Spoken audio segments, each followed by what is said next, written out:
Hakuin, the 17th century master, writes in one of his poems, he uses the phrase, taking hold of the no-thought in the midst of thoughts. So that means having a mind that is in a way like a mirror. Zhuangzi, the Chinese Taoist, said, the perfect man employs his mind as a mirror. It grasps nothing, it refuses nothing, it receives but does not keep. And so the poem says, the wild geese do not intend to cast their reflection. The water has no mind to retain their image. So it is a mind that has no attachments. Now, attachment is a word that has associations in English which doesn't quite give the Buddhist feeling for the meaning of the word.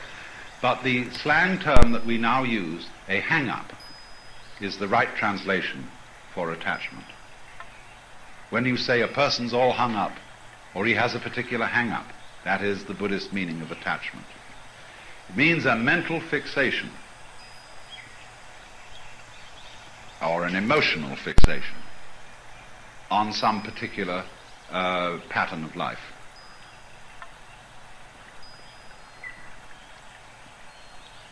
So to get rid of hang-ups, one must first get rid of thinking.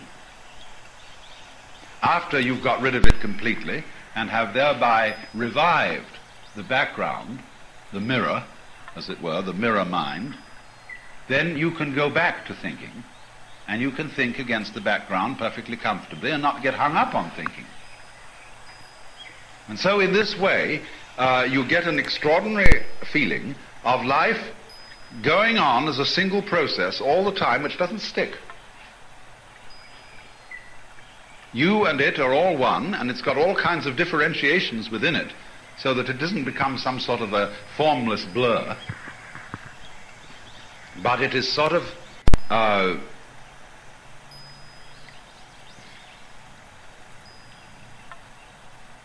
it flows like water. As water has all the patterns in it, the network of sunlight, the ripples, so on, so in the same way the world has all this, but it constantly flows because there are no hang-ups.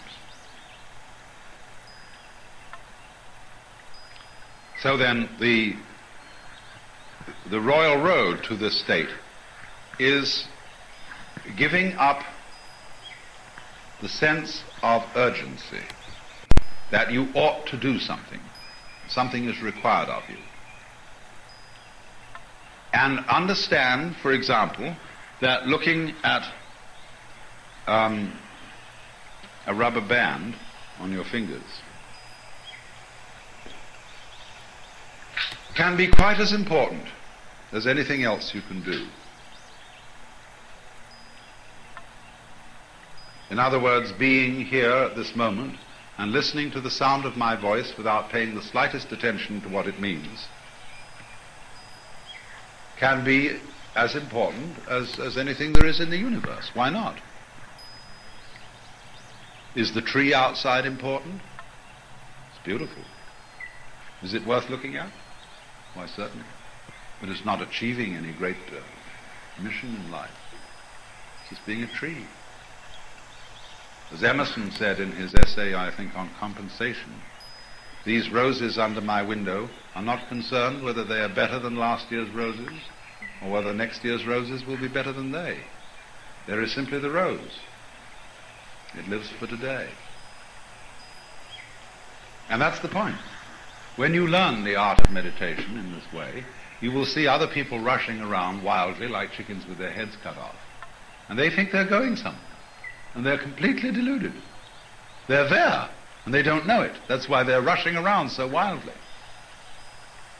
But you, by this means, can begin to learn that you're there, now. And that the extraordinary thing, as you see the world in this way, especially as you see people in this way, and from this point of view, you realize that people are valid natural processes. Just like trees and birds and clouds Now, do you ever criticize a cloud for being badly shaped? Did you ever see patterns in foam make an aesthetic mistake?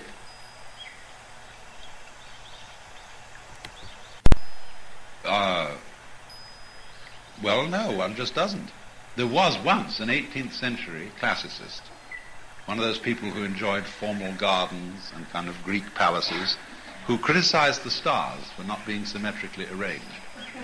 But that would never occur to us today. We don't want to see our stars in wretched geometrical patterns. We love to see the scatter of them and the curious groupings through the sky in a marvelous, irregular order, a marvelous, orderless order, you might call it. The funny thing about clouds and stars and mountains and all natural outlines is that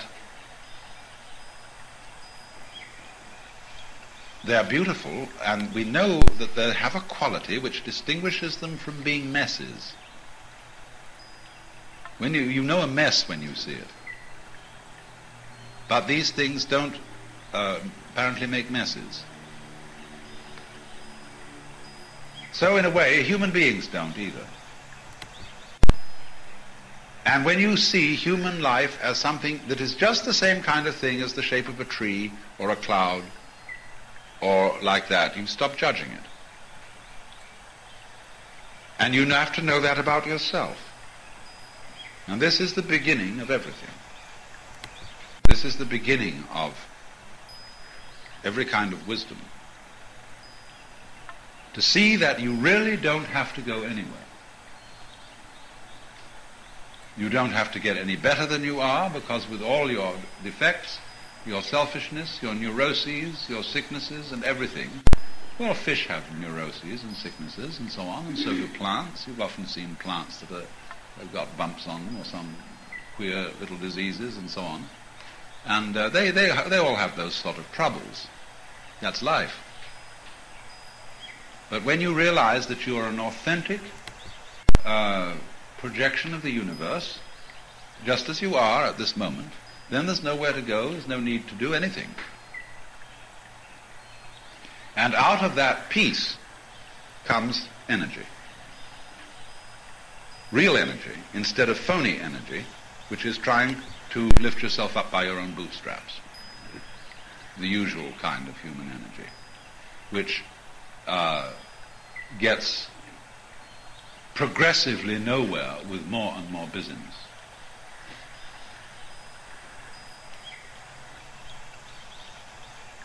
Now, beyond this state, there is going to follow another, which I have numbered 5. I called it cellular awareness. And I must repeat the fact that I used this word cellular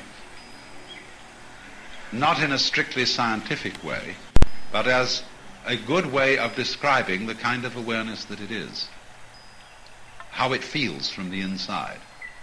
Because it is as if every cell in your body became alive. Now you know, your cells don't talk English.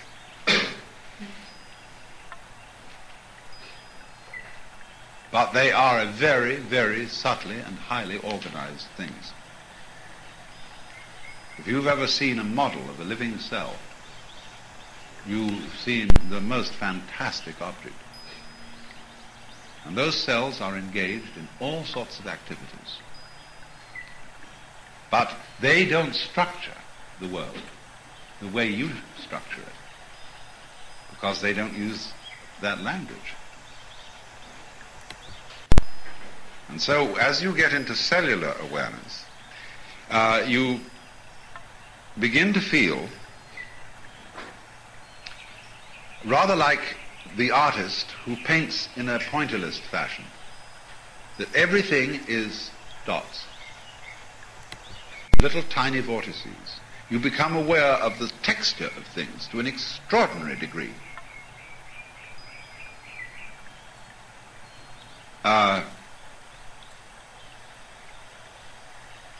it's almost as if the world had been photographed through a screen which put into the senses a feeling of intense detail,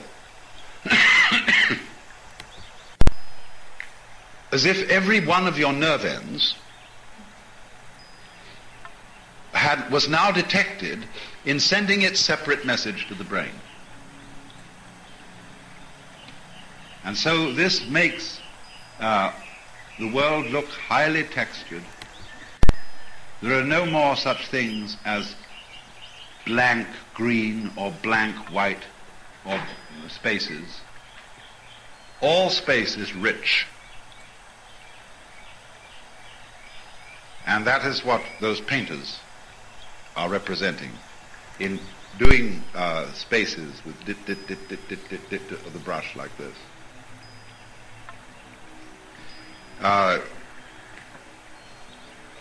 And also, you will notice that certain kinds of painting, particularly, say, Persian miniatures, if you look at them, you will see the artist is painting the world as the Arabian Nights described the secret garden into which Aladdin went, where all the trees were made of jewels, and where everything looked as precious as if it had been carved by a master carver. And they try with their art to give the impression that the more you look into the background, you see suddenly that the background of a pillar, the painter hasn't made it white. He's put a design into it, in white, but just a slightly different shade of white. Complex design. You feel that within the design there is still another design, and that it has an infinitely carved, rich texture. This is why Oriental art, in general, you find this among the Chinese at a certain period. You find it constantly in India. You find it in Persia. You find it in the Moorish work. And you find it, too, in early Celtic manuscripts, like the Book of Kells, the Lindisfarne Gospels, and so on. This fascination with what seems to be a world of infinite detail. And this, of course, is the world of paradise. This is what all those angels and whatnot are about.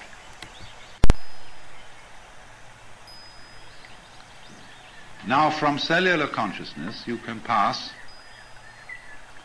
to what I would call, again, symbolically, molecular consciousness.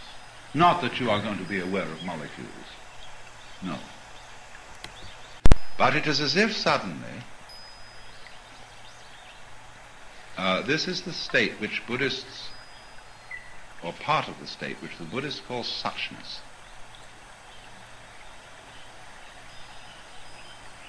It's as if it can be rather frightening, because everything becomes perfectly meaningless.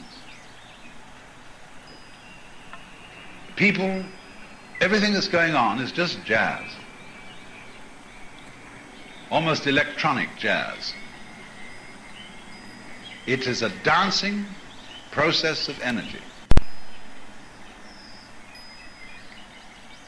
And you feel sort of lost in it.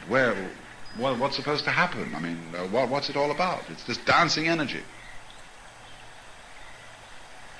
And you have to be careful here, because this is the danger point in the meditative process. Because here you can suddenly get the vision of hell. And the vision of hell is that this world is a monstrous mockery. That it is meaningless in the worst sense of that word. It is just a gyration, a pointless gyration of particles, or of wavicles, or of whatever, which is tormenting itself. It keeps itself going on with a certain kind of hope in order that it may eventually destroy things. And then you see the horror of biology as the mutual eating society. What a ghastly conception it all is. And everything is phony. People say they're people, but they're not. They're just robots. Everything is made of plastic or enameled tin. Everything is just buzz. That's a danger, you see here. But if this happens to you, and you get the feeling that everything is pointless, everything is just mechanical buzz,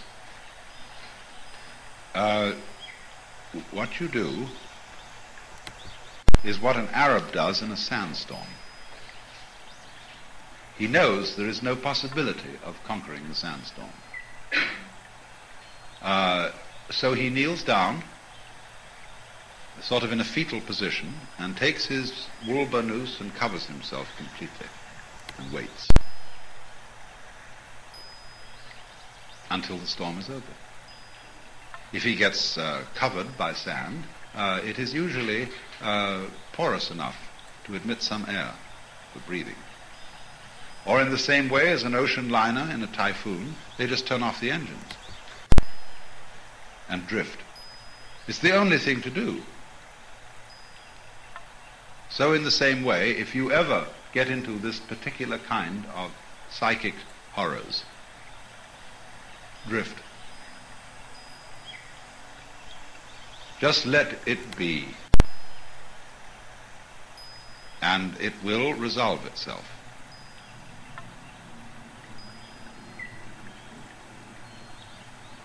And it's important to go through that state in a way. Important to realize that you don't know anything. You don't know what it's all about. You don't understand the universe. It's all incomprehensible. Words and systems were just a way of whistling in the dark. We all whistled in the dark together and agreed that we had the same whistle, and that was great, but we really don't know anything. Anybody who poses as an authority about anything at all is just making an authoritative noise. And he may be able to make some remarkable demonstrations. For example, by interfering with diseases in various ways, we can make people healthy for a time, until we can't make them healthy anymore. This may be a good thing. It may not be a good thing. It might be best not to interfere with nature, but simply to let human beings alone and regulate by a kind of inner natural homeostasis their own population level, and just let it happen. There's no way of proving conclusively that our way of dealing with these things is better than doing nothing. But life is, in a way, an experiment all the time. One's whole existence, the very shape of one's body, is just coming on. You see? You've got to come on somehow. And so one way is this. We all come on together looking like each other and having certain common characteristics. Well, look at a snake's skin. Every scale is rather like the other, and it's all coming on together. So you suddenly see that there is no particular reason why you should be this way rather than that everybody is putting on a good show, a big act. And if you're not ready for that, if you're not educated to the point where you can understand that situation, you may get very nervous. You say, well, everybody always wants to know, what am I supposed to do? See, this is a common question. What am I supposed to do? How am I supposed to feel? I want an authority. I want someone to convince me that the way I'm doing it's the right way. But don't you realize, whenever you accept authority, you accept it on your authority.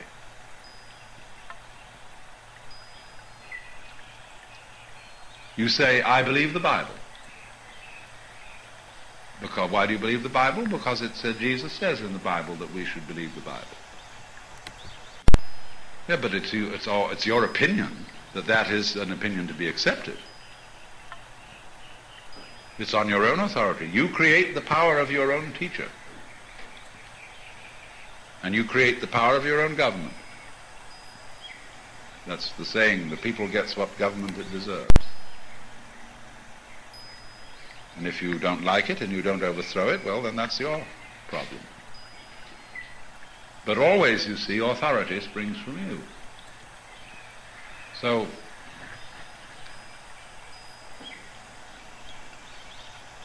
also does the way you define yourself. You accepted society and its suggestions, always rather tacitly, but you did. So here, in this amazing moment of seeing the world as a big act, as a big buzz, as jazz, doing this, it's all vibration. And you see absolutely no compelling reason why it should be that way rather than any other way. Well, if you don't panic, you see, then you get into the domain that Buddhists call suchness.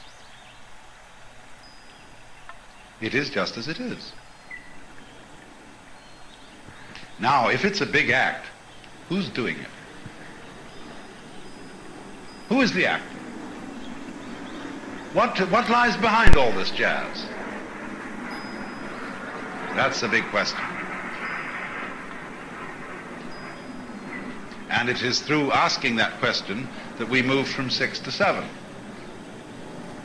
into the state that I called light. Because when you become aware of energy jazzing this way and that way, and on top of this you have already, don't forget, become aware that you and the outside world are a single energy system.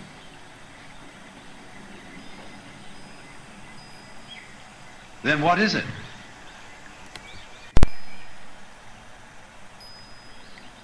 You realize, for example,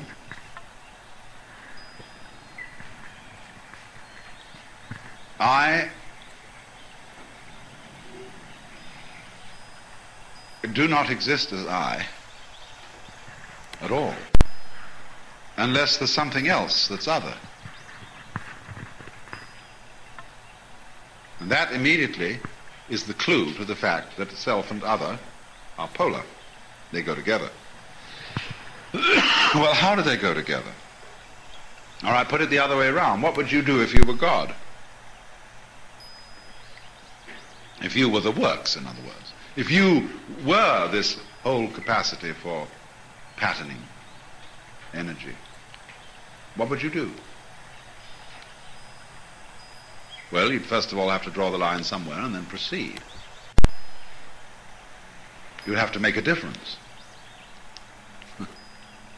Because if something doesn't make a difference, it doesn't matter, does it? So if you want to make matter, you've got to make a difference. Well, if you take that along, and you try all the amazing differences that can be tried, and you differentiate this from that, and so on, from so forth, among all the possibilities of being God, you will eventually arrive at what you're doing now. To you be just this sort of circumstance, because this will be one of the infinitely many things to do, with certain restrictions on you, which of course you have tacitly originated, because you wouldn't know where you were without them. And then you suddenly see with this astounding clarity that the energy may symbolize itself to you as a sensation of intense light. You see, our understandings have a way of representing themselves to us in sensuous imagery. We say when very happy, I was walking on air. You could have knocked me down with a feather. He saw the light. Everything became clear, i.e. transparent. Now these are not necessarily meant literally, but in intense cases of insight, there is a literal sensory feeling corresponding to the insight. And when something becomes utterly clear in a way that is emotionally and intellectually overwhelming, you are liable to have the feeling of intense light inside your head. Or sometimes the feeling that everything looks transparent, as if it were glass, but it's still there. You don't actually see through it. You don't see the pattern on the chair behind somebody's head. But they look transparent because things have become clear. And it has become, at this point, light, shatteringly clear that everything is it, the light, the energy, coming on at you in different ways. And you're coming on at it, and it's all one coming on. You can see that light is the basic component of black things. There is nowhere that isn't light. And if you can't see it, you can hear it. It comes on at you in all kinds of disguises.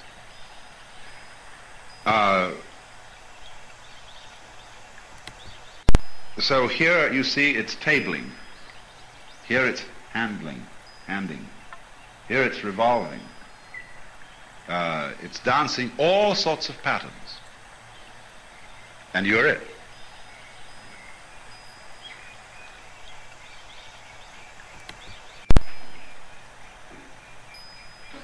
Now,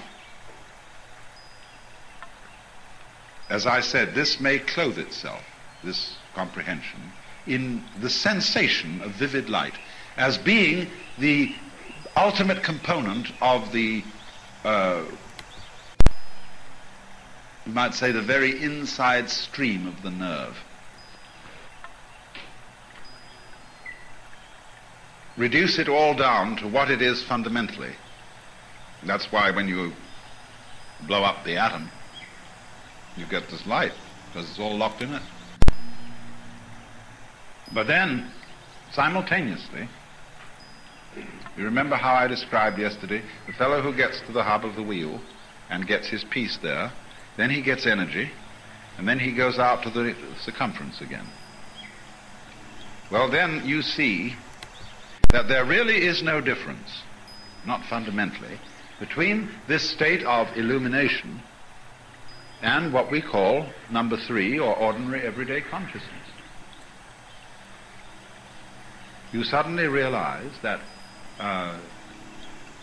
the way things are now in the perfectly ordinary life are the same thing as the light, which is sort of undifferentiated and overwhelmingly brilliant. The same energy that seems to you light in that state, pure light, then you understand is just what you're looking at.